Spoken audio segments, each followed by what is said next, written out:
नमस्कार। मैं दीपक कुमार मेरे YouTube चैनल स्टडी विद दीपक में आपका स्वागत करता हूं। आज के इस वीडियो के अंदर हमारी +2 की पॉलिटिकल साइंस की बुक है जो समकालीन विश्व राजनीति, उसका चैप्टर नंबर 4 सत्ता के वैकल्पिक के अंदर उसका ये लेक्चर नंबर फिफ्थ है। तो जिस तरीके से हमारा लेक्चर चल रहा था, बीच में एक पॉइंट चल रहा था हमारा, जो चीनी अर्थव्यवस्था का उत्थान है, जो किस तरीके से किन माध्यमों के द्वारा जो चीन की अर्थव्यवस्था थी उसके अंदर इतना बूस्ट आया, और जो एक साम्यवादी जो चीन था,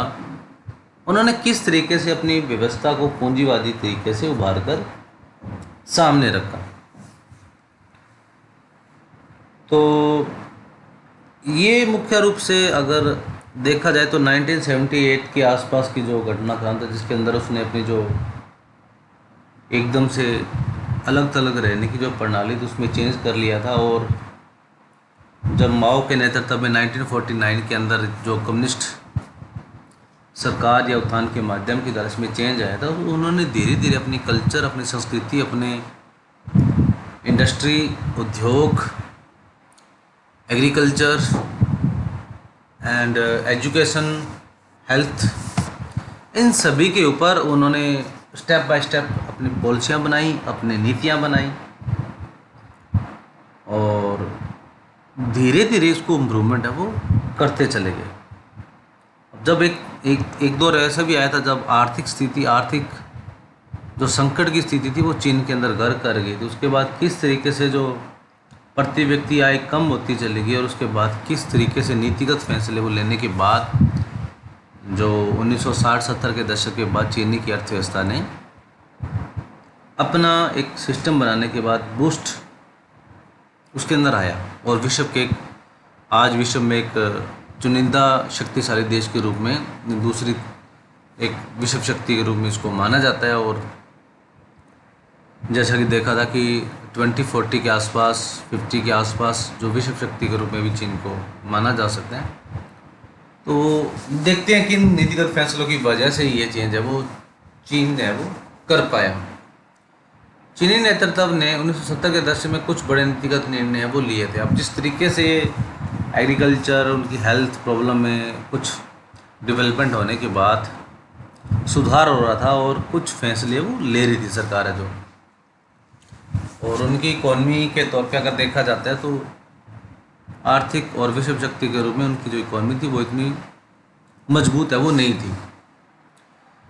चीन ने 1972 में अमेरिका से संबंध बनाकर अपने राजनीतिक और आर्थिक एकांतवास को खत्म है वो कर दिया था। तो लगभग चाइना और बाकी अन्य देश, पश्चिमी देशों के साथ अमेरिका के 1970 के दशक से पहले किसी भी देश के साथ जो रिलेशन थे वो नहीं थे। और चाइना अमेरिका की रणनीति को जानता था, विश्व शक्ति के रूप में उभर रहा था, और धीरे धीरे उसको उस समय के अंदर जो अमेरिका की काफ़ी सारी इंडस्ट्री थी, उनको टेक्निकल या आईटी उनको हब चाहिए था। तो इसी के रिगार्डिंग चाइना ने अमेरिका के साथ 1970-72 के दशक के आसपास उन्होंने रिलेशन बनाए, और जितनी भी अमेरिका की इंडस्ट्री थी उन सभी को इकोनॉमिक्स तौर पर चीन के शहर, जैसे अभी आपने जिस तरीके से देखा था जो कोरोना वायरस की वजह से जो वुहान शहर के अंदर ये वायरस फैला था, तो वहाँ पे सबसे अधिक मात्रा में जो कंपनियां थी, जिसमें एप्पल वगैरह, माइक्रोसॉफ्ट वेयर, इनका जो प्रमुख रूप से नाम आता है, उन सभी की दुनिया की जो विश्व स्तरीय जो कंपनी थी उनका वहीं जो उनका सेंटर है या केंद्र है वो बनाया गया था। और तो ये सारी चीज़ें थी वो चाइना अपने आप को डेवलपमेंट है वो कर रहा था। 1973 में प्रधानमंत्री चाउ एन लाई ने कृषि, उद्योग, सेना और विज्ञान प्रौद्योगिकी के क्षेत्र में आधुनिकीकरण के 4 प्रस्ताव रखे थे। तो काफ़ी चाउ एन लाई ने कुछ नीतिगत फैसले लिए थे, जिसके अंदर 4 मुख्य चेंज है वो अपनाए गए थे, जिसके अंदर कृषि, उद्योग, सेना और जो साइंस टेक्नोलॉजी थी उसके अंदर बदलाव है या कुछ चेंज है, वो पद्धति वो उन्होंने रखा था। 1978 में तत्कालीन नेता देंग शियोपिंग ने चीन में आर्थिक सुधारों और खुले द्वार की नीति की घोषणा की, यानी कि चाइना अब विश्व से किसी भी अन्य देश के साथ व्यापारिक स्तर पे रिलेशन बनाने के लिए खुले द्वार की नीति है वो अपना ली थी, और सभी देशों के जो दूतावास केंद्र खोलने के लिए व्यापारिक दृष्टिकोण से चाइना देश को खोल दिया गया, यानी कि किसी भी देश, कोई भी देश है वो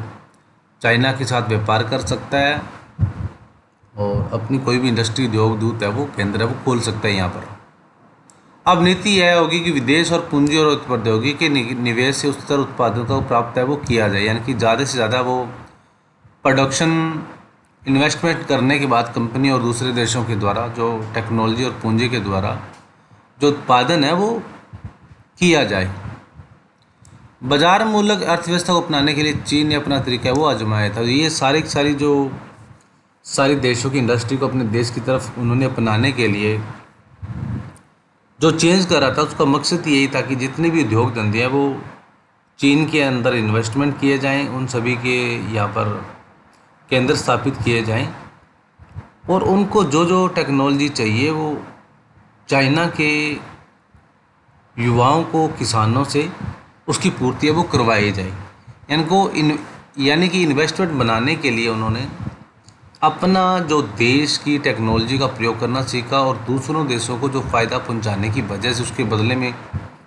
उनकी जीडीपी दर बढ़ाने के लिए, आर्थिक सोर्स को बढ़ाने के उन पर जोर दिया। चीन ने शार्ट थेरेपी पर अमल करने के बजाय अपनी अर्थव्यवस्था को चरणबद्ध ढंग से खोल दिया था, यानी कि उन्होंने किसी दूसरे देशों के साथ अपने रिलेशन को बिगाड़ने या अपने आप को सीमित ना रहते हुए अपनी जो इकोनॉमिक्स को एक स्टेप बाय स्टेप उन्होंने अपनी रणनीति को चेंज कर लिया था और दूसरों देशों के साथ व्यापारिक दृष्टिकोण रिलेशन बनाने वो स्थापित है वो कर दिए थे। 1982 में खेती का निजीकरण है वो किया गया। उसके बाद 1998 में उद्योगों का अब धीरे धीरे जब 1982 के अंदर उन्होंने जो खेती किसानों को अपनी मन मुताबिक, या हम जैसे हमारे हिंदुस्तान के अंदर करते हैं अपनी मन मर्जी के मुताबिक, तो उन्होंने क्या कर दिया गया, वो जो जितने भी एग्रीकल्चर उसका निजीकरण कर दिया गया, प्राइवेटेशन कर दिया गया, और इसी के तहत उन्होंने 1998 के अंदर उद्योगों का जो निजीकरण है वो कर दिया गया। निजी हाथों में या कंपनी को ये सिस्टम है वो दे गए, ठेकेदारी प्रथा वो अपना ली। व्यापार संबंधी अवरोधों को सिर्फ विशेष आर्थिक क्षेत्रों के लिए हटाया गया था जहां विदेशी निवेश अपनी उद्योग है वो लगा सकते थे, यानी कि कुछ ऐसी जगह लोकेशन इंडस्ट्री लगाने के लिए उसको सुनियोजित करना, जिसको SEZ कहते हैं, विशेष इकोनॉमिक जोन, और वहाँ पर लगाने का और बनाने का मकसद ये था कि जितने भी इंडस्ट्री या उद्योग धंधे है वो वहाँ पर विकसित है वो कर पाए। नई आर्थिक नीतियों के कारण चीन की अर्थव्यवस्था को अपनी जड़ता से उबारने में मदद मिली। ये जो टेक्नोलॉजी या नीति अपनाई जा रही थी, इसके जो नीतिगत फैसले लिए जा रहे थे, उसके अंदर काफ़ी हद तक जो भी चीन ने ये पॉलिसी अपनाई उसके अंदर उसकी इकॉनमी को बूस्ट करने के लिए, उसकी उत्पादकता प्रोडक्शन को बढ़ाने के लिए काफ़ी कारगर साबित है वो हो पाई। कृषि के निजीकरण के कारण कृषि उत्पादों तथा ग्रामीण आय में उल्लेखनीय बढ़ोतरी है वो हुई थी। अब जिस तरीके से कृषि के अंदर निजीकरण किया गया था, प्रोडक्शन और उद्योग धंधों का निजीकरण किया गया था, उसके माध्यम के द्वारा जितने भी जो ग्रामीण लोग थे उसकी जो इनकम थी उसके अंदर काफ़ी अधिक मात्रा में आमदन है वो बढ़ोतरी है वो देखी गई थी, आमदन हुई थी, और काफ़ी जो चेंज है वो देखा गया था। ग्रामीण अर्थव्यवस्था में निजी बचत का परिणाम बढ़ा और इससे ग्रामीण उद्योगों की तादाद बड़ी तेज़ी से बढ़ी। तो जिस तरीके से ये चेंज है वो लाया जा रहा था, तो उसकी वजह से ग्रामीण जो इकोनॉमिक थी उसके अंदर काफ़ी अधिक मात्रा में चेंज देखा गया, और लोगों के अंदर ग्रामीण क्षेत्रों के अंदर उद्योग धंधे लगाने के लिए जो प्रोत्साहित किया गया और उसके अंदर काफ़ी अधिक मात्रा में जो सरकार को रिजल्ट है वो पॉजिटिव मिला। जिस तरीके से हम देखते हैं कि हमारी सरकार के द्वारा भी उद्योग धंधे लगाने के लिए स्वरोजगार या आत्मनिर्भर बनाने के लिए जोर दिया जा रहा है। तो ये हम थोड़ा सा ये मान के चल सकते हैं कि अमेरिका की पॉलिसी को माना जा सकता है। उद्योग और कृषि दोनों ही क्षेत्रों में चीन की अर्थव्यवस्था में वृद्धि तेजी रही, यानी कि ये जो दो चेंज किए थे जिसके अंदर निजीकरण किया गया था, कृषि और उद्योग धंधों के अंदर काफ़ी अधिक मात्रा में इसके अंदर वृद्धि दर है वो अपनाएगी, क्योंकि ठेकेदारी व्यवस्था अपना दी गई थी, जिसके माध्यम के द्वारा लोगों को जो व्यवस्था था अपनाने के लिए जो नीतिगत फैसले थी वो ठेकेदारों के द्वारा ही लिए जाते थे। व्यापार के नए कानून तथा विशेष आर्थिक क्षेत्रों के निर्माण से विदेशी व्यापार में उल्लेखनीय वृद्धि हुई। अब ये व्यापार करने के लिए जो नए नियम बनाए गए लोगों के लिए और विशेष शासित क्षेत्र बनाए गए थे, उसके माध्यम के द्वारा जो व्यापार करने की जो नीति थी उसके अंदर लोग ज़्यादा से ज़्यादा इन्वेस्टमेंट कर रहे थे, दूसरी कंपनियों के द्वारा चीन की ओर रुख किया जा रहा था। उसके अंदर व्यापार के अंदर काफ़ी अधिक मात्रा में वृद्धि है वो देखी जा सकती है। चीन पूरे विश्व में प्रत्यक्ष विदेशी निवेश के लिए सबसे आकर्षण का केंद्र है वो उभर कर आया। विश्व के अंदर ये मान के चल सकते हैं जो विश्व राजनीति के अंदर जो चाइना था विश्व के अंदर प्रमुख इन्वेस्टर के रूप में माना गया था। चीन के पास विदेशी मुद्रा का अब एक विशाल भंडार है, इसके दम पर चीन दूसरे देशों में निवेश कर रहा है, और जब ये दूसरे देशों के द्वारा उसका प्रोडक्शन जीडीपी दर बढ़ी और उसका विदेशी मुद्रा अगर उसके पास जब विशाल भंडार आया, तो आज सिल्क रूट के माध्यम से द्वारा आप देख सकते हैं कि जो एशिया को यूरोप से जो जोड़ने की नीति है, जिसके माध्यम के द्वारा विश्व के लगभग एशिया के अंदर लगभग भारत को छोड़कर सभी देशों को उसने जो लोन है वो दिया हुआ है, सिर्फ अपनी सिल्क रूट बनाने के लिए। सिर्फ चीन 2001 में विश्व व्यापार संगठन में शामिल है वो हो गया। तो विश्व जो WHO है, WTO वर्ल्ड ट्रेड ऑर्गेनाइजेशन है, उसके अंदर जो चीन है वो 2001 के अंदर शामिल है हुआ। इस तरह दूसरे देशों के लिए अपनी अर्थव्यवस्था को खोलने की दिशा में चीन ने एक कदम और बढ़ाया। अब चीन की योजना विश्व आर्थिक से अपने जुड़ाव को और गहरा करके भविष्य की अर्थव्यवस्था को एक मंच रूप देना था। जिस तरीके से वो चेंज कर रहा था, रणनीति पॉलिसी अपनाने के बाद उसमें बदलाव लेकर आ रहा था, उसके माध्यम के द्वारा जो उसकी योजनाएं थी वो कारगर साबित हो रही थी। उसके रिजल्ट भी, परिणाम भी चाइना को पॉजिटिव मिल रहे थे, और जिसके माध्यम के द्वारा अपने नीतिगत फैसलों लिए गए माध्यम से पॉजिटिव या सकारात्मक रिजल्ट होने की वजह से उसका कॉन्फिडेंस बढ़ रहा था, और ज़्यादा से ज़्यादा विश्व अर्थव्यवस्था को अपना एक जिस तरीके से वो मेंटेन करना चाह रहा था, ज़्यादा से ज़्यादा वो पक्ष हासिल है वो कर रहा था। चीन की आर्थिक में तो नाटकीय सुधार हुआ, लेकिन वहाँ हर किसी को सुधार का लाभ है वो नहीं मिला। अब ये थोड़ा सा कुछ डिमेरिट्स आ जाते हैं कि जिस तरीके से ये जो चाइना को टोटल ऑन एवरेज तो सुधार हो रहा था, लेकिन जो बेरोजगारी है, लोग है, खाद्य उत्पादन है, उसके अंदर कुछ बदलाव है या कुछ बढ़ोतरी है वो नहीं हो पाया, उसमें सभी को सुधार है वो नहीं हो पाया। चीन में बढ़ोतरी बढ़ी है और 10 करोड़ लोग रोजगार की तलाश में है। जैसे जैसे ये बेरोजगारी बढ़ने की वजह से जो टोटल जो लोग हैं बेरोजगारी के वो 10 करोड़ जनसंख्या इनकी बढ़ चुकी है, क्योंकि वहाँ पर ठेकेदारी व्यवस्था है, सभी को अपना रोजगार तो है नहीं है, और उस व्यवस्था के तहत सिर्फ वही लोग काम कर सकते हैं जो सबसे कम कीमत पर लोग ज़्यादा प्रॉफिट कमा पाए। वहाँ महिलाओं के रोजगार और काम करने के हालात उतने ख़राब है जितने यूरोप में 18वीं और 19वीं सदी में थे। अब लोगों को काम करवाने के लिए उनको जो निर्धारित किए जाते हैं वो सबसे बड़ी दिक्कतें आ रही हैं। लोगों के रोज़गार छीन गया, जो पर्सनल कुछ कामगार नहीं है सरकारी नियंत्रण में। जैसे आपको पता है कि चाइना के अंदर सारी चीज़ें वो सरकार के नियंत्रण में, यानी कि मीडिया तक वो न्यूज़ बोली जाती है जो सरकार उसको एग्री करती है। तो उसकी वजह से लोगों के काम छीन गए, उसके जो निजीकरण करने की वजह से उनके उद्योग धंधे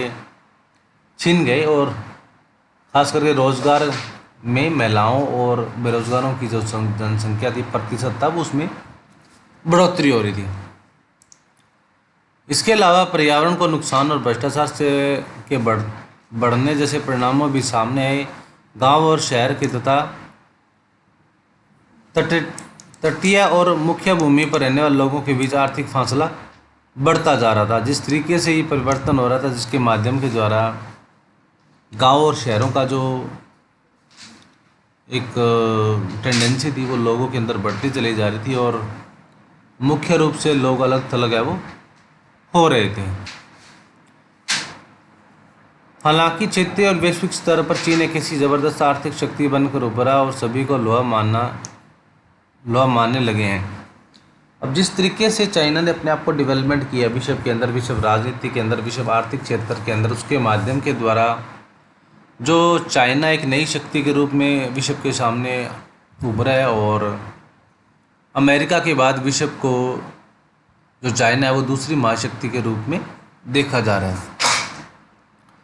चीन की अर्थव्यवस्था का भारी दुनिया से जुड़ाव और पारस्परिक निर्भरता ने अब यह स्थिति बना दिया कि अपने व्यावसायिक साझेदारों पर चीन का जबरदस्त प्रभाव बन चुका, और यही कारण है कि जापान, अमेरिका, आसियान और रूस सभी व्यापार के आगे चीन से बाकी विवादों को भुला चुके हैं।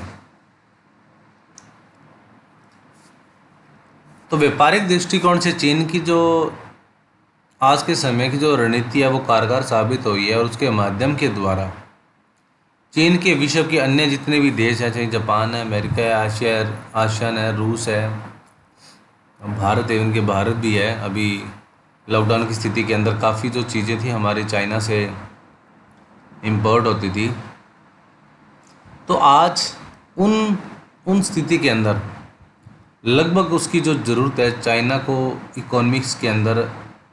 अर्थव्यवस्था के अंदर उसके हर पहलू को समझा और जाना जा सकता है, जिसकी वजह से हर एक छोटी छोटी चीज़ों से लेकर चीन की अहमियत को समझा जा सकता है। आज हमारे हिंदुस्तान में देख लीजिए आप, छोटे से एक खिलौने से 5-10 रुपये के खिलौने से लेकर बड़ी बड़ी फैक्ट्री इंडस्ट्री में लगने वाली जो मशीनें हैं, जो टेक्नोलॉजी है, वो चाइना के द्वारा बनाई जाती है, उसका गठन किया वो किया जाता है, और जिसकी वजह से ही जो बाकी सभी देश हैं वो चाइना के इस टेक्नोलॉजी और व्यापारिक दृष्टिकोण के माध्यम के द्वारा ही जितने भी विवाद है वो कहीं ना कहीं लोगों के भूले जा रहे हैं। तो ये उसकी जो दादागिरी इंडस्ट्री के अंदर मानी जा सकती है। उम्मीद की जा रही है जल्द ही चीन और ताइवान के मतभेद समाप्त हो जाएंगे और ताइवान इसकी अर्थव्यवस्था के साथ ज़्यादा घनिष्ठ रूप से जुड़ पाएगा। अब ये चाइना और ताइवान को अभी तक उसने मान्यता प्रदान नहीं किया, और जो ताइवान है वो संयुक्त राष्ट्र संघ के अंदर भी संघर्षरत है, WHO के अंदर भी ताइवान संघर्षरत है उसकी सदस्यता लेने के लिए। तो कहीं ना कहीं इसकी जो अड़चन है वो ताइवान के साथ, जैसे हमारे भारत और जो पाकिस्तान के रिश्ते खराश रहते हैं, उसी तरीके से भारत चीन और ताइवान के रिश्ते वो विवादास्पद हमेशा के लिए रहते हैं। 1997 के वित्तीय संकट के बाद आसियान देशों की अर्थव्यवस्था को टाए रखने में चीन की आर्थिक उभार ने काफ़ी वो मदद की है। अब जिस तरीके से, जिस माध्यम के द्वारा चाइना के जो रिलेशन है उसकी इकोनॉमिक्स को पहलू को देखा जा सकता है, जिसके अंदर ऐसा कोई भी विश्व या समूह या सदस्य नहीं है जो चाइना की इकोनॉमिक्स को, उसकी ज़रूरत को ना महसूस करे। आज मेडिकल सुविधाओं से लेकर, मैंने कहा जैसे भी आप छोटे से खिलौने से लेकर और अरबों खरबों की जो फैक्ट्रियों में, इंडस्ट्री में काम आने वाली जो टेक्नोलॉजी है, उन सभी का जो प्रभाव है, जो ज़रूरत है चाइना की टेक्नोलॉजी की सभी को है, और बिना चाइना की आर्थिक सुधारों के, आर्थिक ज़रूरतों को पूरे किए बिना विश्व का कोई भी ऐसा देश नहीं होगा जो उसके सामने उसका वजूद है वो टिक सकता है। इवन कि आपने कुछ दिन पहले देखा होगा कि अमेरिका जो विश्व शक्तिशाली देश है, उसकी भी सबसे प्रमुख रूप से जितनी भी इंडस्ट्रियाँ वो चाइना के अंदर ही कारगर कार्य वो कर रही है, और उसकी 80% जो मैन्युफैक्चरिंग और टेक्नोलॉजी का कार्य है वो चाइना के द्वारा ही, भारत और चाइना के द्वारा ही उसकी जो पूर्ति है वो की जाती है। तो प्रमुख रूप से हम मान सकते हैं, चाहे वो आसियान हो, कोई और देश हो, WHO, आज जितने भी अन्य जितने भी समूह या अंतर्राष्ट्रीय संगठन है, सभी के द्वारा चाइना की ज़रूरत सभी को महसूस है वो हो रही है। लातिन अमेरिका और अफ्रीका में निवेश की मदद किसकी नीतियाँ बनती हैं, विकासशील देशों में चीन में एक नई विश्व शक्ति के रूप में उभरता जा रहा है। तो जिस तरीके से समय के साथ साथ ये जो चाइना की ज़रूरत है वो अमेरिका, अफ्रीका, यानी कि बड़े शक्ति छोटे से देश से लेकर अगर देखा जाता है अमेरिका तक इसकी ज़रूरत महसूस मानी जा सकती है, जिसके माध्यम के द्वारा जो चाइना वर्तमान दौर के अंदर जो उसकी रणनीति है वो विश्व शक्ति के रूप में उभरने के लिए कारगर साबित है, वो हो सकती है। तो ये था हमारा आज का वीडियो, आज का लेक्चर, जिसके अंदर हमने चीन की अर्थव्यवस्था से संबंधित किस तरीके से चीन ने अपने आप को बिल्डअप किया, बनाया, महाशक्तिशाली, एक शक्तिशाली रूप से गठित करते हुए चाइना आज विश्व की महाशक्तिशाली के रूप में गठन है वो कर रहे हैं। तो ये उसकी कुछ रणनीति बनाई गई थी, जिसके माध्यम के द्वारा उसका एग्रीकल्चर, व्यापार, टेक्नोलॉजी, विज्ञान, उद्योग धंधे, और मेन जो उसका मकसद ये था कि जो यंग जनरेशन है उसको किस तरीके से उस माइंड को, उसका प्रयोग है वो कर सकता था। तो ये इस वीडियो के माध्यम से मैंने आपको पूरे डिटेल में बताया, समझाने की कोशिश की। मैं उम्मीद करता हूँ कि ये मेरा वीडियो आपको ज़रूर पसंद आया होगा। तो अगर आपको ये मेरा वीडियो पसंद आए तो प्लीज़ इसे लाइक करें। लाइक करने से मुझे मोटिवेट मिलता है, और इसके अलावा ज़्यादा से ज़्यादा मेरे वीडियो को शेयर करें। अगर आप मेरा वीडियो पहली बार देख रहे हो, मेरे चैनल को पहली बार आप देख रहे हो मेरे चैनल के माध्यम के द्वारा स्टडी विद दीपक को, तो मेरा चैनल प्लीज़ सब्सक्राइब कर लें और दिए गए बेल आइकन को क्लिक कर लें, ताकि जब भी वीडियो अपलोड हो उसका नोटिफिकेशन आपको मिलता रहे। तो मिलते हैं अगले वीडियो में एक नए लेक्चर के साथ, जिसके अंदर हम आगे पढ़ेंगे किस तरीके से भारत और चाइना की जो रिलेशन है वो किस तरीके से बिल्डअप हुए थे। यानी कि एक समय के अंदर हिंदी चीनी भाई भाई का नारा है वो दिया जाता था, और आज जो स्थिति ऐसी आई हुई है कि चीन और भारत है वो अपने आप को देखकर खुश नहीं है। खास करके भारत तो नहीं, चीन मैं मान सकता हूँ कि चीन भारत को देखकर खुश नहीं है। तो किस तरीके से वो उनके रिलेशन है वो माने हैं, और उनका इम्पैक्ट क्या है वो पढ़ेंगे, देखेंगे। तो मिलते हैं अगले वीडियो में, तब तक stay home, stay safe and be positive.